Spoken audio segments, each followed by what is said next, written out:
Hola amigos, acaba de finalizar enero y ya podemos empezar a ver algunos síntomas de agotamiento en múltiples activos, lo cual nos da la impresión de que los mercados podrían estar al borde del precipicio. Acompáñenme a revisar los gráficos para ver qué nos indica el precio.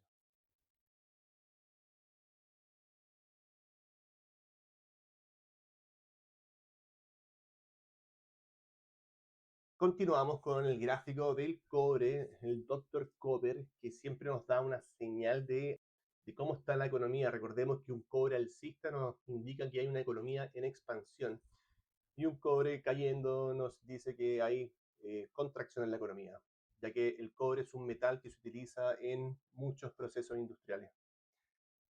Así que bueno, revisando el gráfico podemos ver que teníamos una tendencia alcista relativamente débil con mínimos sucesivamente más altos, aquí un poco desordenado con respecto a los máximos, pero eventualmente máximos más altos, incluso acá, ¿ya? Y nosotros quedamos en nuestro último video de fin de 2025, quedamos con esta vela acá, y en el cual decíamos que está abierta la posibilidad de un retroceso de vuelta a la zona de rompimiento de soporte desde esta zona de consolidación o un alza para continuar la tendencia alcista. Eventualmente tuvimos que generamos nuevos máximos más altos que el previo, que este de acá, y esos máximos eh, no fueron capaces de sostenerse. De hecho, no tuvimos ningún cierre por sobre esta zona de resistencia. Tuvimos 4 intentos de alza y los 4 intentos de alza fueron repelidos. O sea, terminamos esas 4 semanas de enero, siempre nos devolvimos hacia el rango previo. Por lo tanto, acá tenemos una divergencia también bajista, y recordemos que las divergencias bajistas son señales de alerta, ¿ya? Aquí en este caso podemos ver que es como una vela con una cola muy grande en la parte superior, la cual podría interpretarse como que aquí los compradores se agotaron, aquí hubo un exhaustion, ya gastaron todos sus cartuchos y finalmente no pudieron vencer la resistencia. Así que bueno, eso. Es probable que podamos ver una caída de vuelta a este rango, ya que cerramos dentro del rango previo.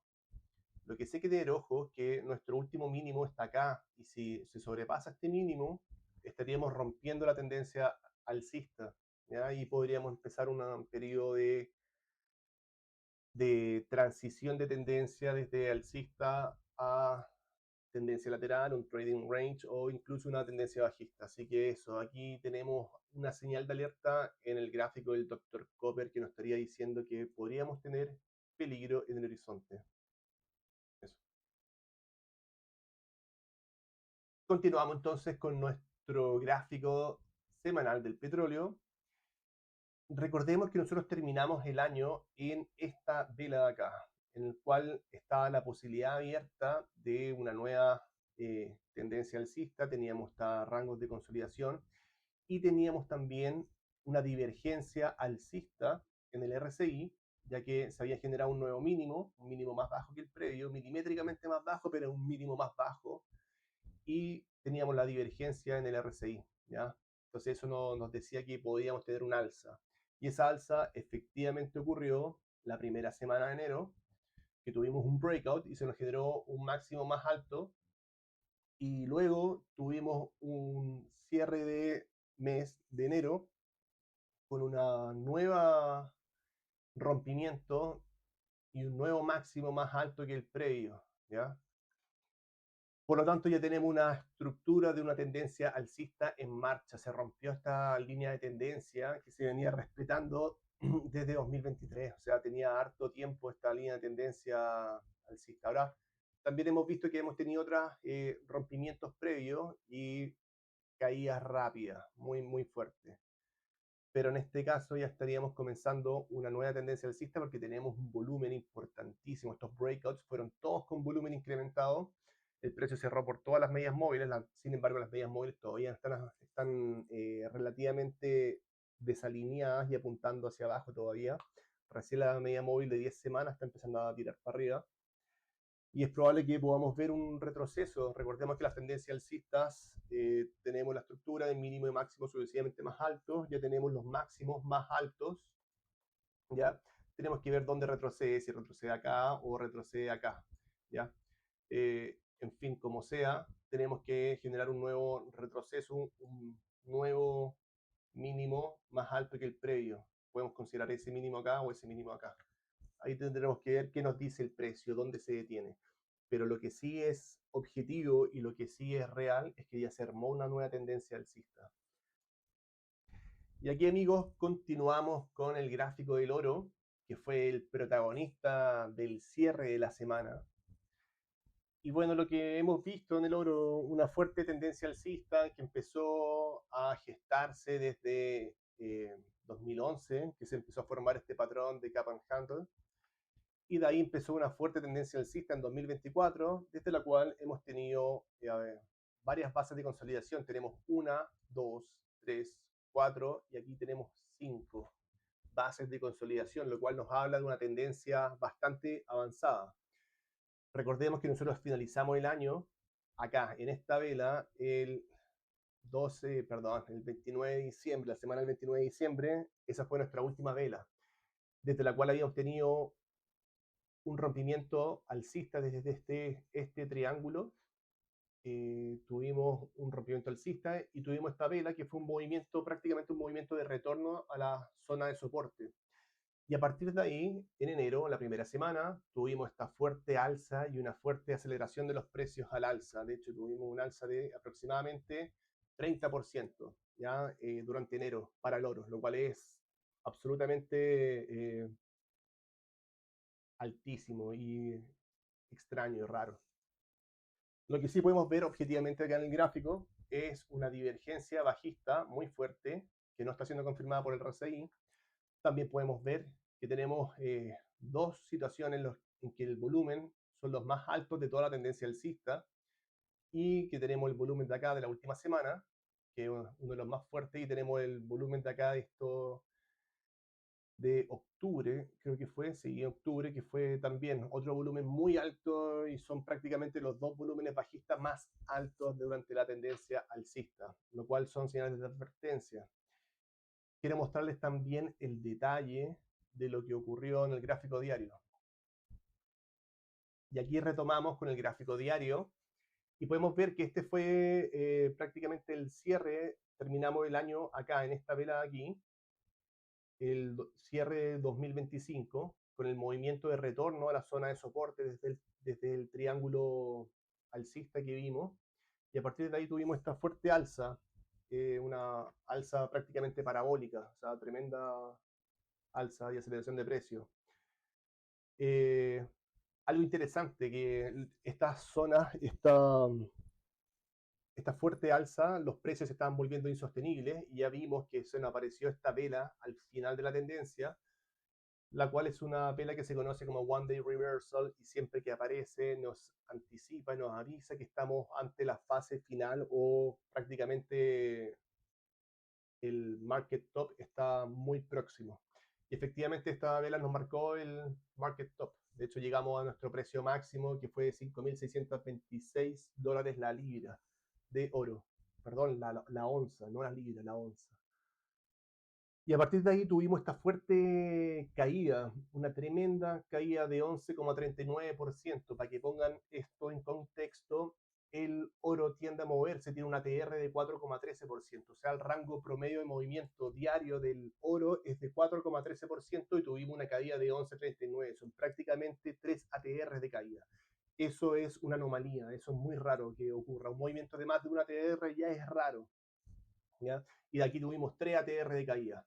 Esto nos habla de dos posibilidades, que puede ser que hayamos tenido una liquidación forzosa, o sea que algún inversionista algo se rompió, algún banco quebró, algún hedge fund quebró, ¿ya? Y tuvo que verse forzado a liquidar todas sus operaciones positivas, porque cuando tienes un margin call y te hacen liquidación forzosa, no vendes los activos tóxicos porque prácticamente esos no valen nada. Lo que tienes que vender son los activos buenos, los activos refugio. Y por eso cuando tenemos una caída en los mercados, todo cae.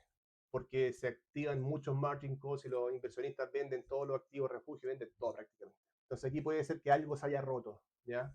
Es una posibilidad. Otra posibilidad que hay es que efectivamente ya los inversionistas no ven los riesgos que veían antes y eventualmente ya no sienten el mismo interés por el oro que sentían antes.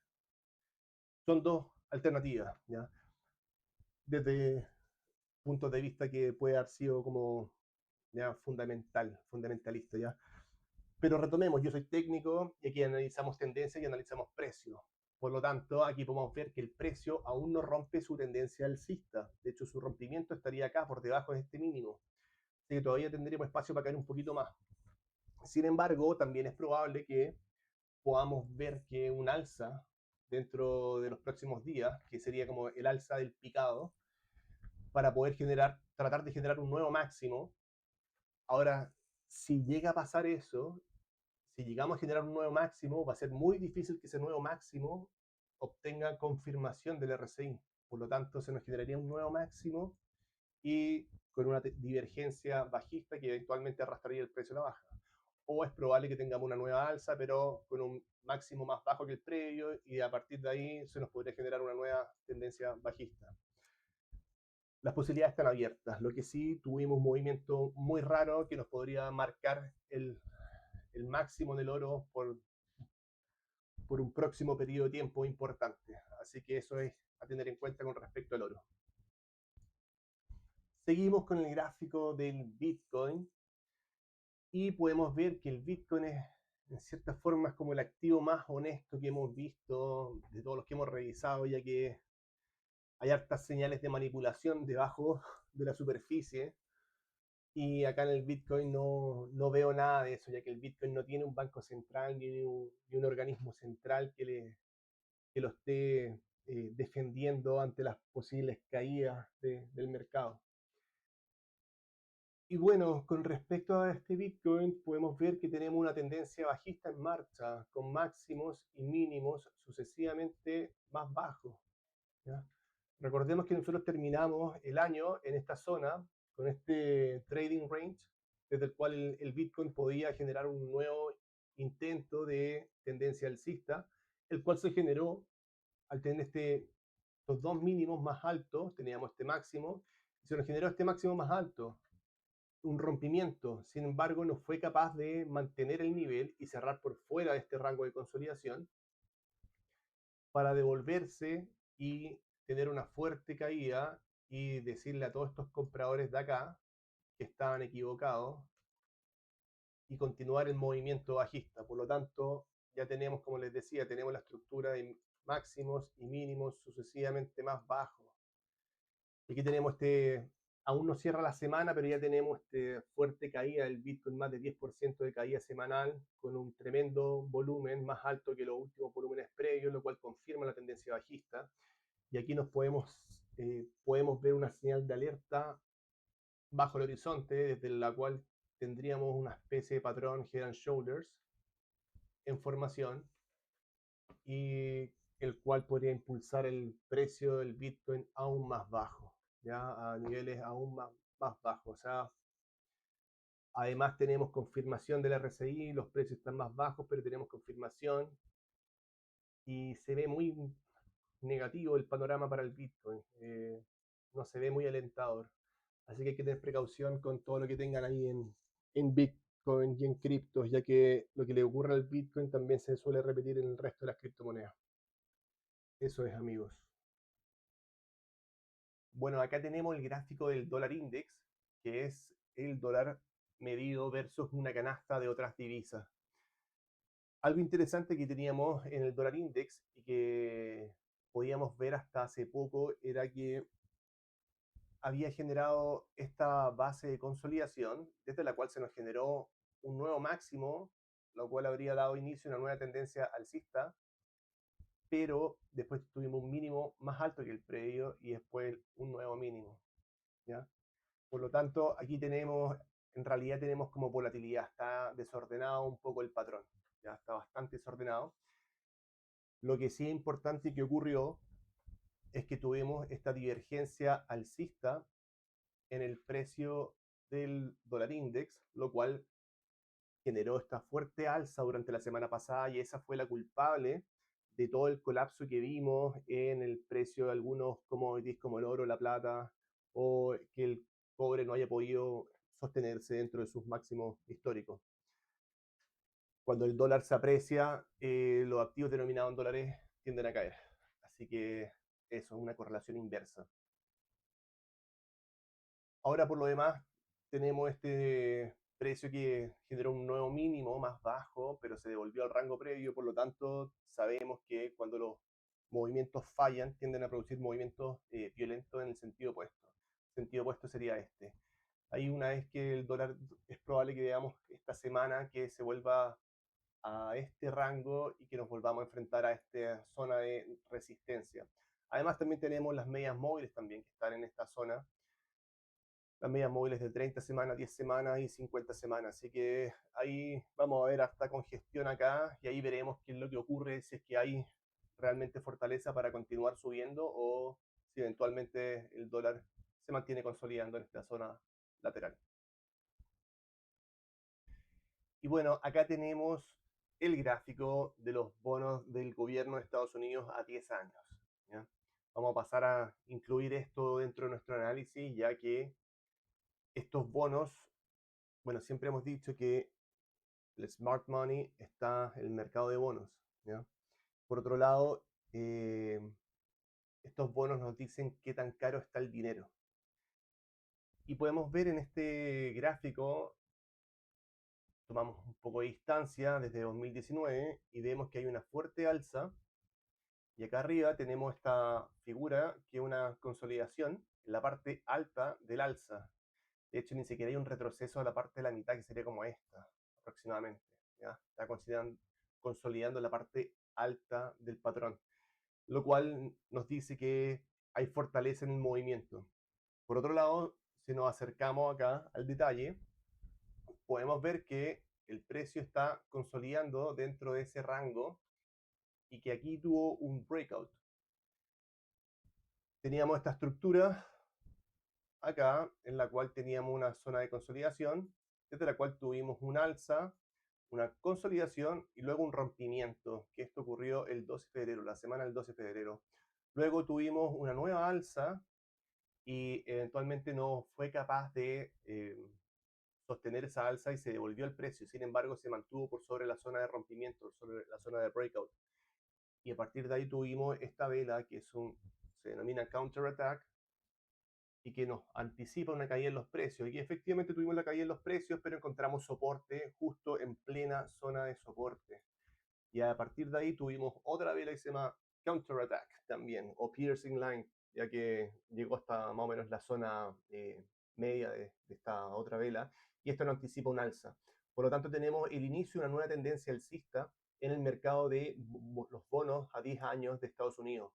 Y eso nos dice que el dinero está más caro y eventualmente cuando los bonos empiezan a subir, los inversionistas empiezan a cuestionar: ¿me conviene más invertir en el S&P 500 o me conviene más invertir en un bono a 10 años con una tasa del 4.23-24% libre de riesgo, o pasar ahí, arriesgarse mucho tiempo ahí en el mercado? ¿Cachai? Entonces, eventualmente entramos en esta fase. Y cuando el mercado de bonos empieza a subir, es una aspiradora de liquidez. O sea, todos los inversionistas empiezan a buscar refugio y se van para este tipo de activos. Así que esto es un factor a tener en cuenta dentro de la pieza y el puzzle que estamos revisando y estamos armando para ver nuestro análisis de fin de mes. Y acá, amigos, tenemos el gráfico de los bonos high yield. Recordemos que los bonos high yield son nuestro canario en la mina. Esto es la deuda de las empresas que tienen una situación financiera más débil, más complicada, por lo tanto son las más sensibles a una alza en las tasas, ¿ya? Son las más sensibles a la situación cuando empieza a complicarse y son las primeras en caer. Siempre el mercado de bonos lidera el mercado de acciones. Y en este caso, tenemos que los high yield en este caso estarían subiendo, ¿ya? Lo cual nos diría que está todo bien, pero nosotros nos quedamos en el último análisis, el que hicimos al final o a principio de este año, en los primeros días de enero, que había finalizado el año con dentro de este rango de consolidación, que es un triángulo simétrico. Aquí esta es la última vela, desde la cual tuvimos un breakout la primera semana de enero, y de ahí tuvimos el breakout definitivo, que fue un máximo más alto que el previo, el cual daría inicio a una nueva tendencia. Sin embargo, ese máximo es con un volumen bajo. La semana siguiente también tuvimos una nueva alza, pero también con un volumen bajo. Entonces tenemos 2 semanas de rompimiento por sobre esta zona de resistencia, pero con bajos volúmenes. Hay siempre que dudar de los breakouts con volumen bajo, porque eso es una alerta de que no hay una participación real en, y un interés real por este activo, ¿ya? Así que hay que tener cuidado. Además tenemos que esta última vela acá es un hanging man. Un hanging man es una vela bajista que te anticipa una caída, sobre todo cuando te aparece el final de una tendencia alcista, que tenemos toda esta alza acá, y aparece esta última vela, este hanging man, es como, claro, para tener en cuenta que podríamos tener alguna situación bajista. Y si cae, hay que preocuparse de ver que no, de que respete este nivel, este último mínimo, y si se respeta este último mínimo o se sobrepasa en realidad, se sobrepasa este último mínimo, se rompe la tendencia alcista y se va todo, y damos por finalizada toda la tendencia alcista que tenemos. Así que eso, la verdad, esta alza en realidad de los bonos high yield y este canario, en cierta forma, todavía está vivo, todavía está cantando el canario, pero es un canario medio falso en este sentido por la situación que les decía, por el bajo volumen, ¿ya? Así que a tener en cuenta eso. Y acá tenemos el gráfico del S&P 500, que también rompió su tendencia alcista el 17 de noviembre, y a partir de ahí, bueno, empezamos todo este periodo de volatilidad, generando un nuevo máximo acá, pero que no está siendo confirmado por el RSI. Y además también generó un nuevo mínimo la semana del 20 de enero, pero luego generó un nuevo máximo acá que tampoco estaría siendo confirmado por el RSI. Por lo tanto, tenemos una divergencia bajista acá. Y recordemos también que estos nuevos máximos históricos en el S&P 500 tampoco están siendo confirmados por el Nasdaq, ¿ya? Los índices tienen que confirmarse entre ellos. Eh, Así que ahí hay una señal de debilidad también en el horizonte que podría arrastrar a todos estos índices a la baja. Recordemos también que, bueno, está el Earnings Report, todo el Earnings Season, como se llama, y eso podría generar sorpresas bajistas en el corto plazo. Así que a considerar eso, hay debilidad en el mercado y hay que tener cuidado con lo que pueda ocurrir. Y bueno, acá tenemos el gráfico del Nasdaq, en el cual podemos ver que el 27 de octubre se generó su máximo histórico y a partir de ahí se rompió la tendencia alcista. Tuvimos este mínimo más bajo que el previo, dando por finalizada la tendencia alcista, y a partir de ahí tenemos este periodo de consolidación en el cual el índice no ha ido a ninguna parte, no ha generado un nuevo máximo, y aquí sí se nos generó un nuevo mínimo también más bajo que el previo. Por lo tanto, son dos síntomas de debilidad importantes que no hay que ignorar. Por otro lado, hemos visto que el S&P 500 ha generado nuevos máximos históricos durante todo este periodo, pero el Nasdaq no ha sido capaz de confirmar esos nuevos máximos históricos. Así que hay una divergencia y eventualmente podría arrastrar a los índices a la baja. Recordemos que estamos empezando el periodo de Earnings Report y que en esta época la empresa entrega sus resultados, y cuando ocurren eso, de repente ocurren sorpresas, y si es que hay alguna sorpresa negativa, puede que empiece una nueva tendencia bajista en el Nasdaq y todo este periodo de debilidad eventualmente se suelte a la baja y empecemos una nueva tendencia bajista. Eso es, amigos. Y en resumen, el cobre logró generar nuevos máximos históricos 3 veces durante enero, pero en ninguna oportunidad logró cerrar la semana por sobre la zona de resistencia. Al parecer vimos un agotamiento de compradores durante la última semana de enero, y es probable que veamos una caída durante las próximas semanas. Es importante ver si es que se rompe la tendencia alcista durante el próximo retroceso. En cuanto al petróleo, en enero vimos una fuerte alza en el petróleo, quedó por finalizada la tendencia bajista y marcó el inicio de una nueva tendencia alcista. El alza en el petróleo nos podría estar alertando de conflictos en Medio Oriente. Con respecto al oro, la fuerte caída del viernes que vimos en el oro nos indica que su tendencia habría llegado a un clímax top.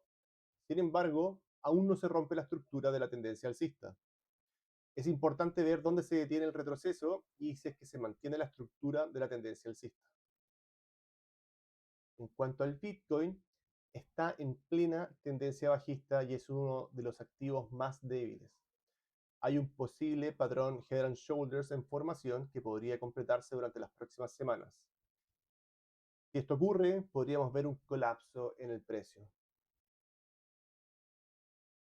En cuanto al dólar index, hay un fuerte incremento en la volatilidad del dólar index e incluso se generó un nuevo mínimo más bajo que el previo.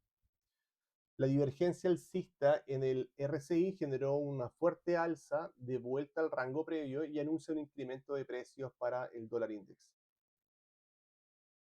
En cuanto a los bonos a 10 años del gobierno de Estados Unidos, empezaron una nueva tendencia alcista.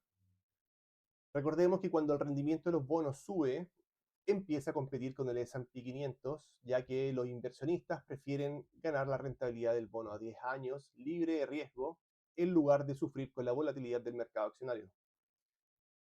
El mercado de bonos, en este caso, actúa como una aspiradora de liquidez y si estamos empezando una nueva tendencia alcista en este mercado de los bonos a 10 años, podríamos ver que la liquidez desaparece del mercado. En cuanto a los bonos high yield, iniciaron una nueva tendencia alcista en los bonos high yield. Sin embargo, esa tendencia alcista se produjo con un volumen bajo el promedio. Siempre hay que desconfiar de las alzas o de los breakouts que tienen bajo volumen, ¿ya? Además, hay un Hanging Man, que es la última vela, que tiene forma de Hanging Man, y esa vela nos deja abierta la posibilidad de una caída durante las próximas semanas. En cuanto al S&P 500, hay una alta volatilidad en el S&P 500 y ha roto su tendencia alcista en dos oportunidades y continúa generando nuevos máximos no confirmados por el RSI, lo cual es una señal de alerta ya que tenemos una plena divergencia bajista en proceso. Así que en cualquier momento esto puede arrastrar los precios a la baja. En cuanto al Nasdaq, desde el 27 de octubre que no genera un nuevo máximo histórico y también ha roto su tendencia alcista en dos oportunidades. Tampoco ha sido capaz de confirmar los nuevos máximos en el S&P 500, no está confirmando el otro índice, así que es probable que veamos una caída durante las próximas semanas. En general,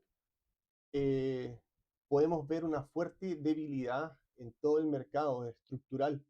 Tenemos estas alzas importantes que vemos en los bonos a 10 años de Estados Unidos y también vemos esta fuerte alza en el precio del dólar index. Ya son dos señales de alerta muy importantes. Sin embargo, esa nueva tendencia alcista en los bonos high yield es como la única parte del puzzle que está fuera de lugar. Es como es algo que no, una anomalía. Entonces alguien está mintiendo, están blufeando.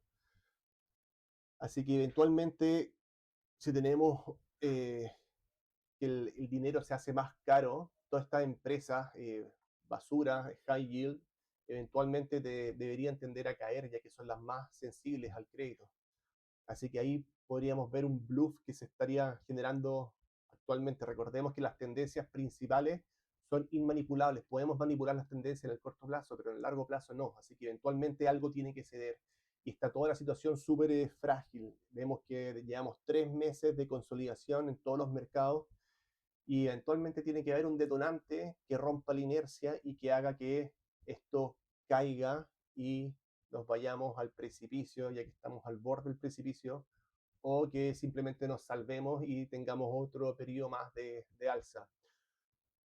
También hay que recordar que es poco probable que ocurra eso. Recordemos que tuvimos la reunión de la Reserva Federal durante enero y mantuvieron la tasa de interés inalterada. O sea, y a medida que las tasas de interés se mantienen intactas y el mercado empieza a tener dificultades, y una vez que el mercado empieza a caer, ahí es cuando vuelven a bajar las tasas.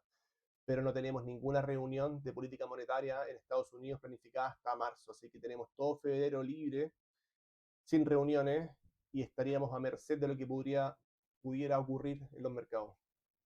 Que ocurre en alza, la próxima reunión de política monetaria sería en marzo y ahí estaría el rescate, lo cual es poco probable. Además, tenemos un periodo muy débil en el mercado que comenzaría a partir de abril, así que a tener en cuenta eso. La situación es, como les decía, estamos al borde de un precipicio y siempre es bueno ser optimista, pero con precaución, ¿ya? Siempre paga mucho más ser optimista, pero con precaución. En este caso yo tengo hartas señales de alerta que me dicen que me abstenga de generar nuevas inversiones y que me mantenga al margen. Así que eso sería todo por hoy, amigos. Si llegaron hasta acá, les mando un gran abrazo y nos vemos el próximo mes en otro análisis. Hasta la próxima.